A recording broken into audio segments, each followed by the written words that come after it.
Okay, I don't want to too much rant on this channel. I'd like to keep it to just mostly informative videos, and I am like a day or two away from putting out a video on Gustav Le Bon's book, The Crowd.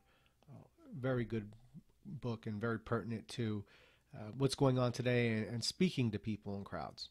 But anyways, I was just watching something on YouTube, and I guess just because we just went over this in the video of why did Adolf Hitler hate Jews, and I saw one of these topics pop right back up, and it was on this YouTube channel called the Rubin Report. Dave Rubin, this Jewish individual, and he has on this guy Dennis Prager and another Jewish individual, and they get into the topic of why do people hate Jews, and you can guess what comes from that. Two Jewish intellectuals talking about why people hate Jews. What do you think? What do you think their conclusion was? Well, let's watch a little bit first. What's the obsession? What's the obsession? In the final analysis, you have really hit one of my deepest beliefs in life, and it's a religious belief. Jew hatred and Israel. Why, of all the people in the world, has only one been targeted for true genocide? We speak genocide here, genocide there, genocide everywhere, but the one true genocide, take every baby, every child, every grandparent who is a Jew and gas them, slaughter them, shoot them, bury them, only Jews. Jew hatred is the only, and I wrote a book on this called Why the Jews. Mm-hmm.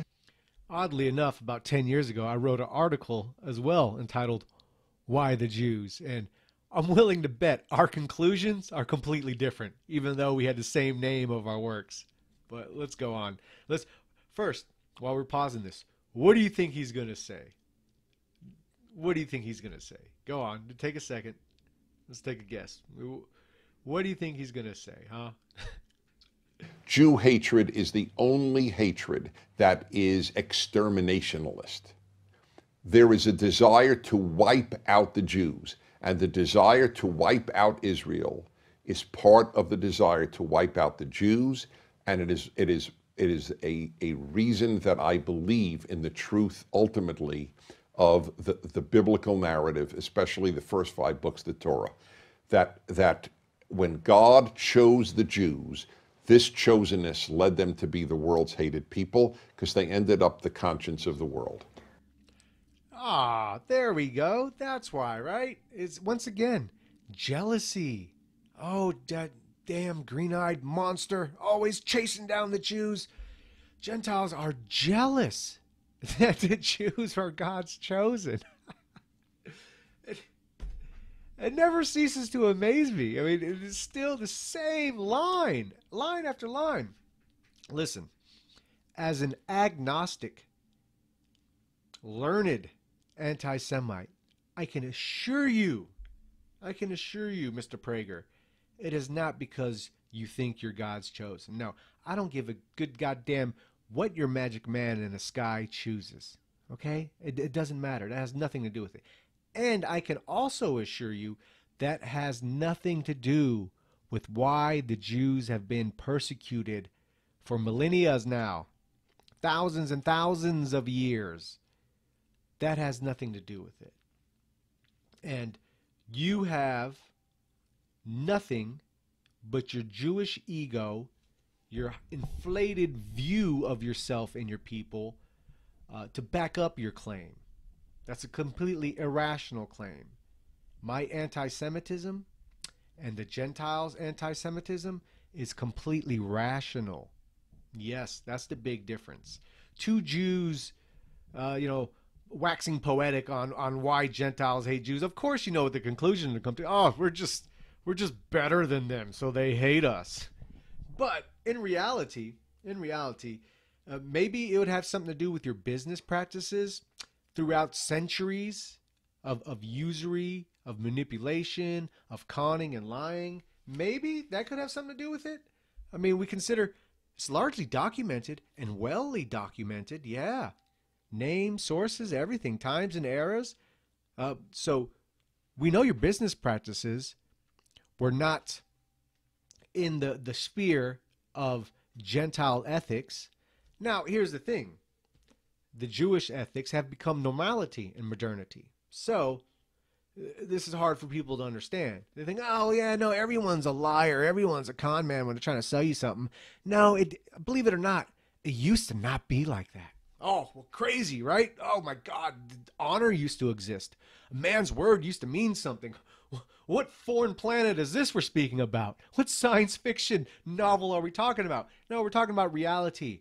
Reality before some people made it normal to be a hucksterer. Okay? So maybe your business practices, because that's been part of the reason why the expulsions have been explained, because of your shady business practices. But okay, you know, you want more. You want more. Maybe it's because you're innately different people. You think about that? Maybe it's because you're innately different people and you are welcomed into Gentile nations.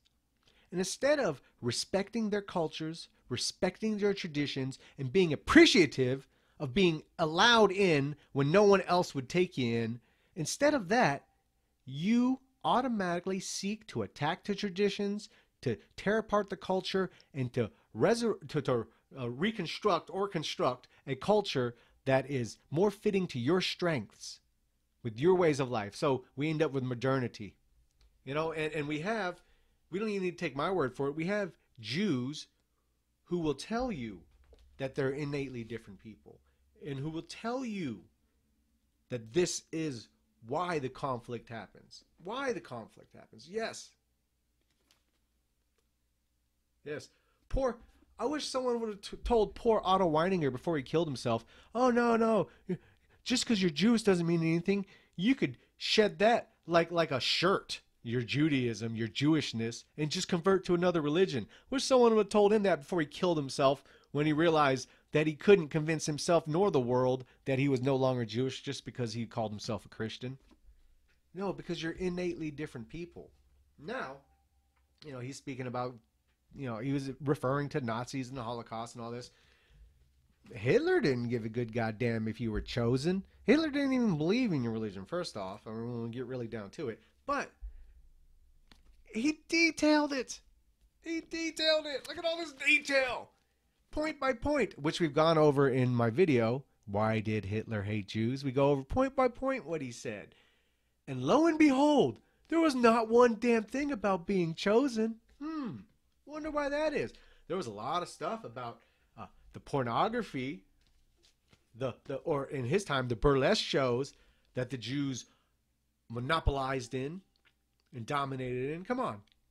Yeah, even your own. Their traditions and their ways was very different from us. Once again, don't confuse just because it's normal today that's what was natural to us. It wasn't.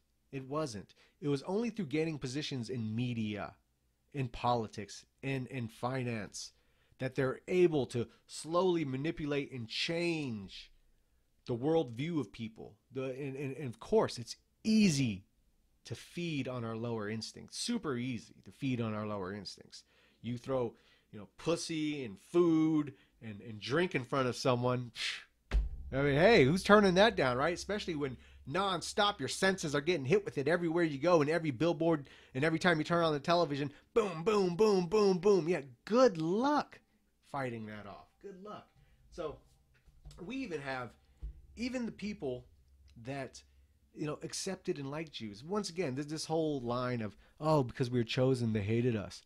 If that was the case, you would not been allowed into any country. But that's not the case. So you were let in to every country. And it was only after, even great Jew lovers like Martin Luther. No, not Michael King. We're talking about Martin Luther here. Even he, who used to admire the Jews because of his religion, once he saw what you really thought about him and his Savior and his people, when he saw what you believed, he became one of your biggest haters. Oh, was it because you were chosen? Could it have anything to do with just being liars? Could that be anything to do with it? Manipulators? Could that have anything to do with it? No, of course not. It's because you're chosen. And once again, That doesn't matter to most people, but you got to look at the psychology of this religion that they created. The creator of infinity, created that infinity to serve them. Oh, the fucking inflated ego on that religion alone. Oh, shit. Whoa.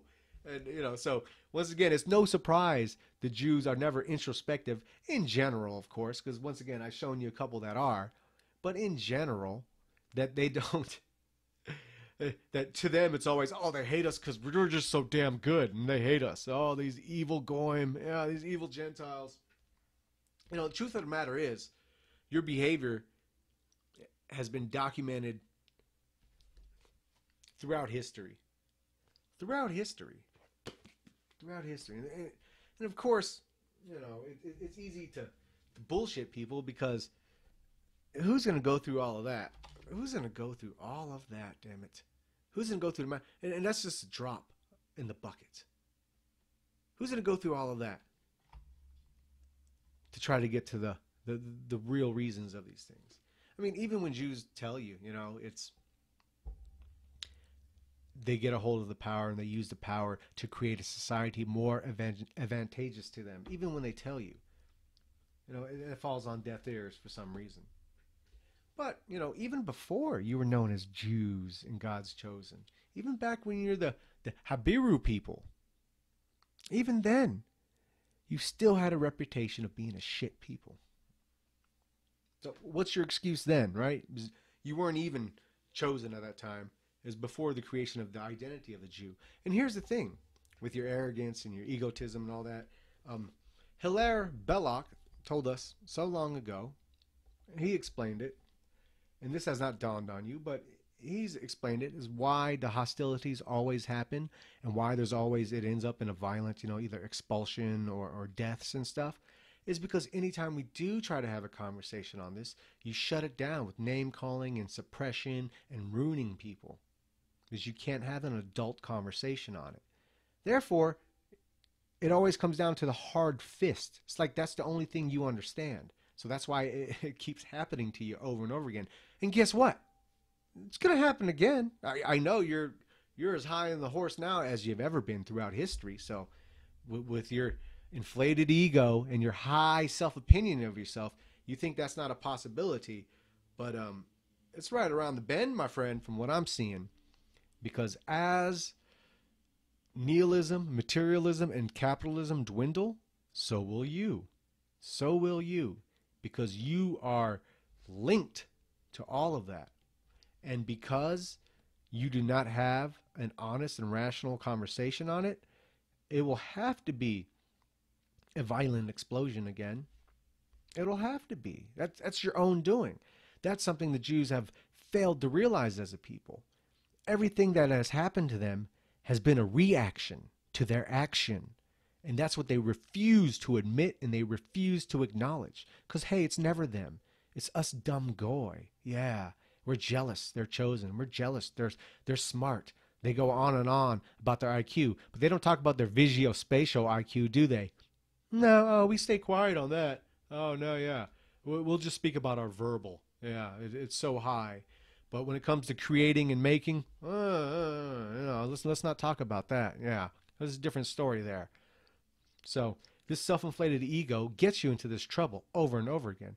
David Irving once asked of the Jews, he said, they always go on about the Holocaust, but they never ask themselves why they were holocausted. And this is their perpetual mistake. They make it over and over again. They have a self-inflated view of themselves. They think they know best. But what do they know? What do they really know? I mean, let's look at society. What do they know? Hedonism, individualism, materialism. Nasty, feeding on people's vices. And it's the same thing over and over again. The best way to battle them is to fight yourself, to slay the dragons within yourself. And I'm not coming from a holier than thou position. No, I've fallen on my face numerous times, but I keep getting back up.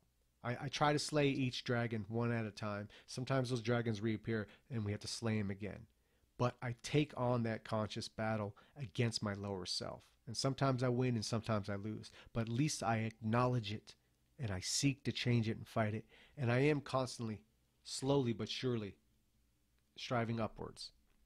And that is the battle. And that is how you fight the Jewish influence. And that in turn will be how you fight them.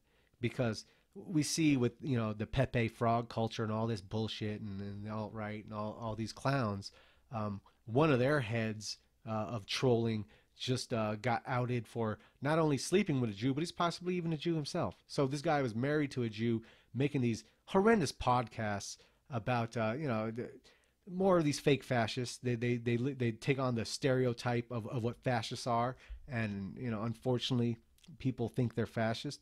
But they apparently he was sleeping with Jew, or he had a Jewish wife, but he'd get on his stupid little show and talk about gas the cakes, and all this stupid shit. And meanwhile, he's possibly a Jew and was definitely married to one, and deceitful, and all his coworkers are on that site were deceitful, hiding it. See, you can't fight them by acting like them. You have to be above that. Character is the most important thing above everything. Over your race, over your ethnicity, over your religion, it's your character is what matters.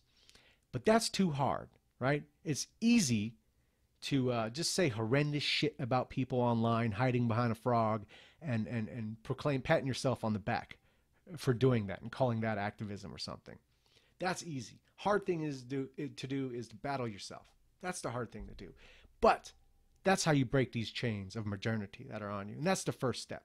Because once you start improving yourself and trying to improve your family and your friends around you, your community around you, you will want that for your country and your fellow citizen.